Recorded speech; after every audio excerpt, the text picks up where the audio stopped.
எதுக்கு எப்போ வாழ்வு வருதுன்னு நம்மளால் சொல்லவே முடியாது. அதுக்கு பெஸ்ட் எக்ஸாம்பிள் வந்து சின்ன மருமகள் சீரியல் தான். ஆக்சுவலி சின்ன மருமகள் சீரியல் வந்து பார்க்கும்போது போராக போகும், அது சும்மா கடமைக்கேன்னு பார்க்குற மாதிரி இருக்கும். அதை கம்பேர் பண்ணும்போது ஐயனார் துணை, சிறகடிக்க ஆசையெல்லாம் வந்து விறுவிறுப்பாக போகும், ஜாலியாக போகும் பார்க்கறதுக்கு. ஆனால் இப்போது அப்படியே ஆப்போசிட்டு. அதாவது சின்ன மருமகளில் நடக்கிற சீன்ஸை வந்து கெஸ் பண்ணவே முடியல.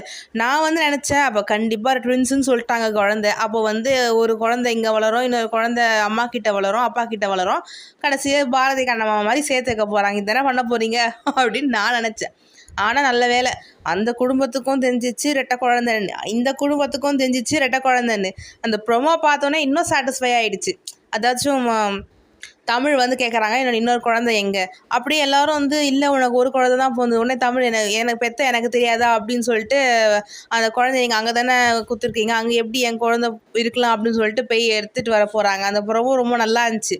பின்ன அவர் சேது வந்து வேணான்னு சொல்லுவார், இது பண்ணுவார் அது பண்ணுவார், ஆனால் குழந்தை மட்டும் அங்கே இருக்கணுமா, அதுவும் பார்த்திங்கன்னா சூப்பர். இப்போ இது அந்த கதை வந்து பார்த்திங்கன்னா பிரசவம் இதில் வந்து இப்போது கண்ணம்மாவுக்கு எப்படி வந்து 2வது குழந்தையே பெற்றது வந்து தெரில, மயக்கத்தில் அப்படியே விட்டாங்க. ஆனால் இது வந்து கொஞ்சம் லாஜிக்காக எடுத்துகிட்டு போயிருக்காங்க கதையை. அதே மாதிரி இன்னொரு ட்விஸ்ட்டு என்னென்னு பார்த்தீங்கன்னா, சேது அந்த பொண்ணுக்கு தாலி கட்டுவாருன்றதை எதிர்பார்க்கல.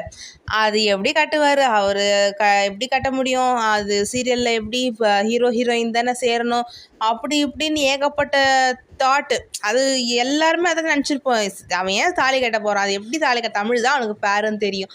கட்சியில் பார்த்தா தாலி கட்டிடுறாரு. இது உண்மை கனவா நினவான்னு தான் உண்மையிலே தாலி கட்டிடுவார். என்னடா இந்த சீரியலில் கதை எல்லாத்தையும் மாற்றிட்டாங்களா, ஏதாவது புது ரைட்டர் ஏதாச்சும் வந்துட்டாரா, அப்படி இப்படி ஒரே யோசனைனா ரியலி கெஸ்ஸே பண்ண முடியல. சேது இப்போ தாலி கட்டிட்டான், தமிழ்கிட்ட குழந்தை இருக்குது. இப்போ அந்த குழந்தைய தெரிஞ்சு தமிழ் செல்வி வந்து கூட்டிகிட்டு வந்துடுவாங்க. இப்போ சேது அங்கே வந்து வேறு வாழ்க்கை வருவார், இங்கே வந்து இவங்க குழந்தைங்கள வளர்த்துட்டு வருவாங்க, டாக்டர் ஆவாங்க, அந்த மாதிரி போகுமா. ஆனால் கதைப்படி பார்க்கும்போது ஹீரோ ஹீரோயின் சேரணும் அப்படி தானே. பார்க்கலாம் என்ன நடக்குதுன்னு. உங்கள் கருத்துக்களை கமெண்ட் செக்ஷனில் ஷேர் பண்ணுங்கள்.